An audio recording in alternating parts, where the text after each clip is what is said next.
Good morning, nerds. Today's video comes to you in two parts. Procrastination lesson. The second one is a lesson I've learned recently. We should get an intro. Intro.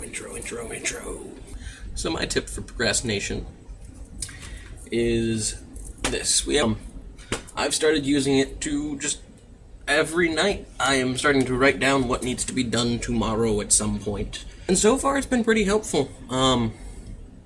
Really only implemented it today, but so far it has reminded me that things need to get done. As far as the second topic goes, it's something that I'm pretty sure both Eric and Nate already know, and it's something I've been told a lot over the years, but I've never learned it.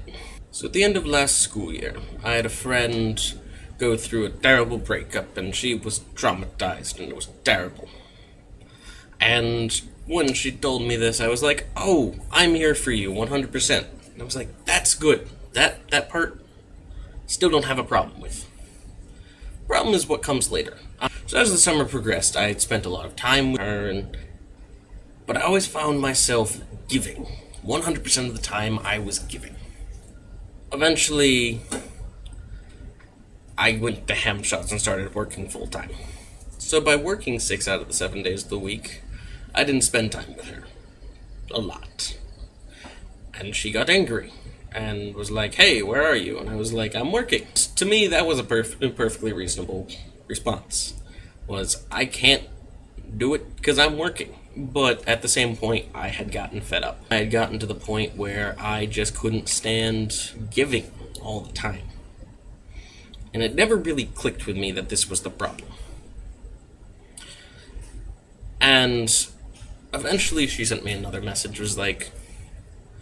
It basically ended up saying, because you've been such a bad friend recently, I've gone and started hanging out with this terrible boyfriend again. Mind you, this guy is terrible. He was just terrible to her. Just bad person.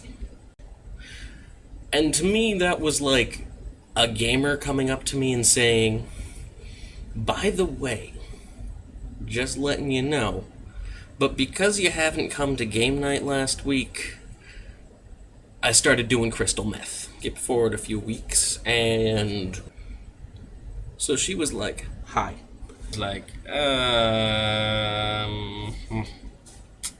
How do I respond to this one? I'm pretty much over it, but, so anyway, how are you doing? Hi, how's it going? Well, you just became so busy, and I never saw you, and you were being a pretty bad friend. But I'm doing okay.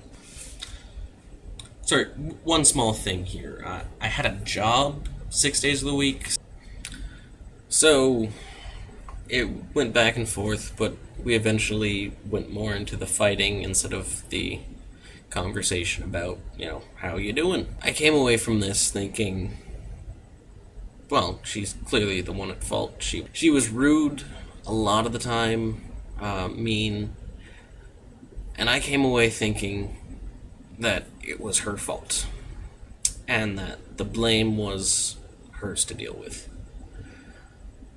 And then she messaged me back another week or so later, and said that she had learned a lesson.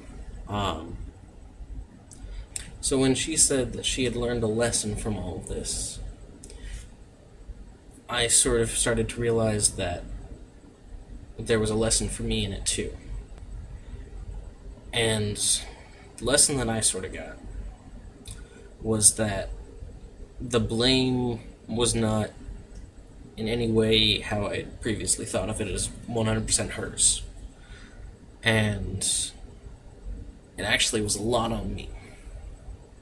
Because what I had done is I had been so much there for this friend that when I had to go somewhere else and I wasn't there for her, she had to find something. And in the metaphor, it was the crystal meth. So what it was to me was I realized that in any relationship, it's really important to have a give and take.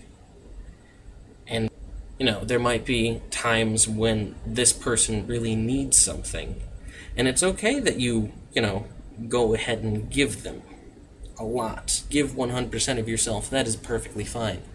But the 100% all the time or 0% all the time makes an unhealthy relationship. And lastly, because I have so much time at my time here in college, I got all of John Green's books. I'm so happy.